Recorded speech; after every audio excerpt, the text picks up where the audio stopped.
పిఠాపురంలో 30 టన్నుల తెలంగాణ రేషన్ బియ్యం పట్టివేత.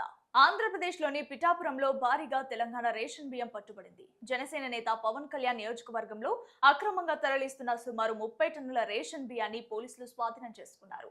భద్రాద్రి కొత్తగూడెం జిల్లా పాల్వంచ నుండి ఈ బియ్యాన్ని పిఠాపురంలోని ఓ రైస్ మిల్లుకు తరలించనున్నట్లు అధికారులు గుర్తించారు. సమాచారం అందుకున్న పోలీసులు లారీని తనిఖీ చేసి బియ్యాన్ని పట్టుకున్నారు. అనంతరం లారీని సీజ్ చేసి అక్రమ రవాణాకు సంబంధించిన వివరాలపై దర్యాప్తు చేపట్టారు. రేషన్ బియ్యం అక్రమ తరలింపు వెనుక ఎవరున్నారు, ఎక్కడి నుంచి ఎక్కడికి సరఫరా చేస్తున్నారనే కోణంలో పోలీసులు విచారణ కొనసాగిస్తున్నారు. ప్రభుత్వ రేషన్ బియ్యాన్ని అక్రమంగా తరలిస్తే కఠిన చర్యలు తీసుకుంటామని అధికారులు హెచ్చరించారు.